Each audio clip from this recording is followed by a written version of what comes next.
name is Laura. Hello, my name is Samuel. Hi, my name is Andrea. Hello, my name is Caroli. Hello, my name is Isa. Our topic is about where are the most germs in our school and how to eliminate them. The research questions we put on the analysis were the following. What are the germiest areas in the school and why do they gather there? Are these substances that are used to disinfect these areas effective against these types of germs? This because it's the easiest way to find and have an organization at the time to start the experiment with the Petri dishes and the rest of the materials. Also, with this question, we are able to know if the substances that we use to try to eliminate the germs are effective. The substances that we decided to use in our experiment are the ones that we have in school and that we use all day to clean our personal space and wash our hands. The hypothesis of this was that we must recognize the areas and know what substances are useful and which are not. How can we prevent infection diseases and also prevent the common areas of the germs? Also, promote good hygiene and know how effective the substances really are. We believe that having the knowledge of good hygiene techniques in the students can help to prevent the probability of catching a disease or infection. The hands are the main carrier of infection because according to the professor, it carries an average of 302,000 different germs belong to more than 115 species.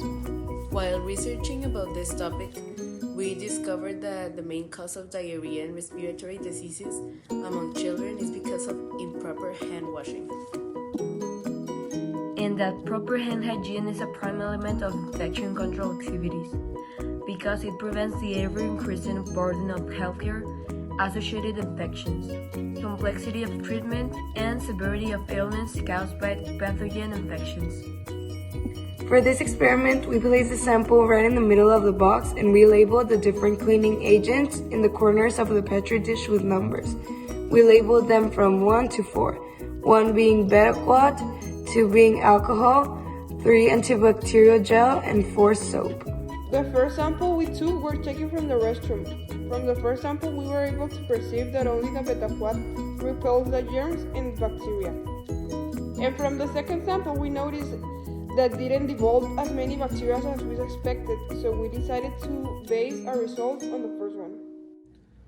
Next, in the samples that we took from the table that are outside, in the first example we obtained the result that only the alcohol and the antibacterial gel were effective against the germs that are stored in the place.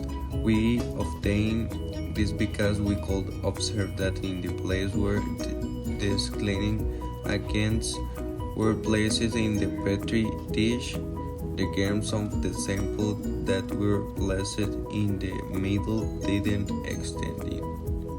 And last but not least, we took samples from a bench in a classroom, but what we didn't know was that with these samples it was going to be a little more complicated to identify which areas of the Petri dishes were contaminated.